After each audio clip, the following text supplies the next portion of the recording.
Hello friends, welcome to Tamil சமையல்.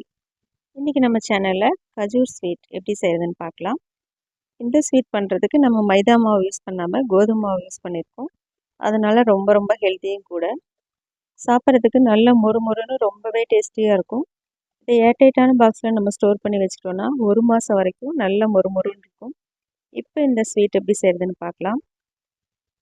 ஒரு mixie ஜாரில் 1 கப் சர்க்கரை எடுத்துக்கலாம். கூடவே 2 ஏலக்காயும் சேர்த்துக்கலாம். ஏலக்காயோட தோல் எடுத்துகிட்டு இந்த மாதிரி விதைகளை மட்டும் நம்ம சேர்த்துக்கலாம். சர்க்கரையை நம்ம எந்த அளவுக்கு முடியுமோ அந்த அளவுக்கு நல்ல ஃபைன் பவுடராக அரைச்சி எடுத்துக்கலாம். பாருங்கள், நான் அரைச்சி எடுத்துகிட்டு வந்துட்டேன். இந்த மாதிரி நல்ல ஃபைன் பவுடராக அரைச்சி எடுத்துக்கோங்க. இது இருக்கட்டும். இப்போ ஒரு பாத்திரத்தில் 2 கப் கோதுமை மாவு சேர்த்துக்கலாம். நான் இன்றைக்கி கோதுமை மாவு யூஸ் பண்ணி தான் இந்த ஸ்வீட் செஞ்சுருக்கேன். நீங்கள் மைதா மாவில் கூட இதே போல் செய்யலாம். இல்லை 1 கப் கோதுமை மாவு 1 கப் மைதா மாவு சேர்த்தும் செய்யலாம். கூடவே 1/2 கப் ரவை சேர்த்துக்கலாம். ரவை வறுத்த ரவை இல்லைன்னா வறுக்காத ரவை எது வேணாலும் சேர்த்துக்கோங்க.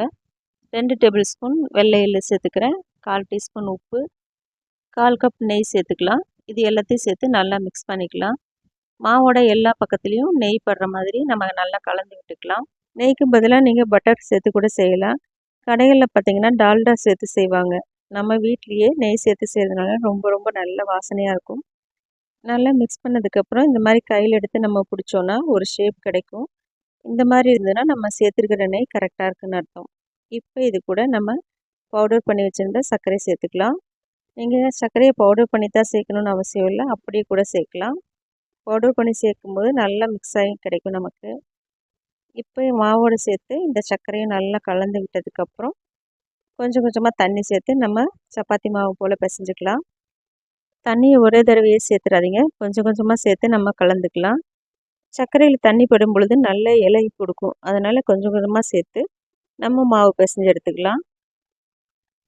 இப்போ பாருங்கள், நான் மாவு பிசைஞ்சு முடிச்சிட்டேன்.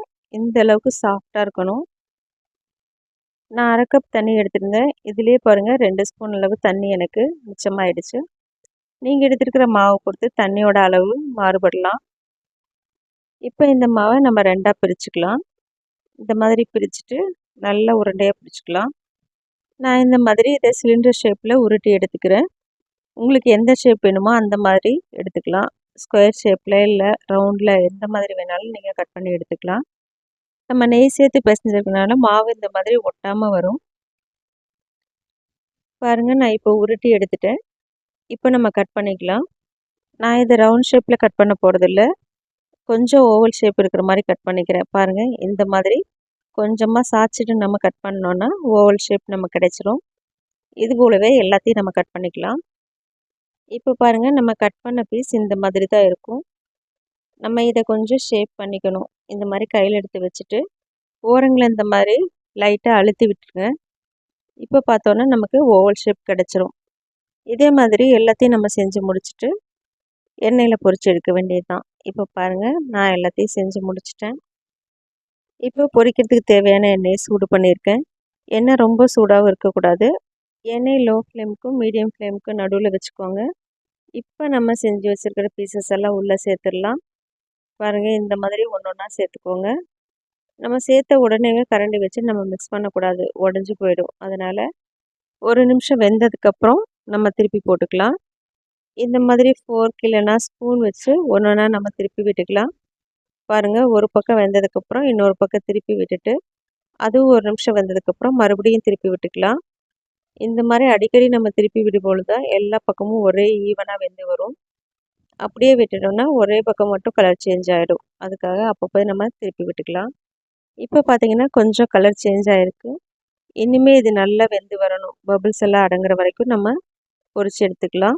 இப்போ பாருங்கள், பபிள்ஸ் எல்லாம் நல்லா அடங்கிடுச்சு. பிஸ்கட்டும் நல்ல கலர் சேஞ்ச் ஆகிருக்கு பாருங்கள். இப்போ இதை நம்ம வெளியில் எடுத்துடலாம்.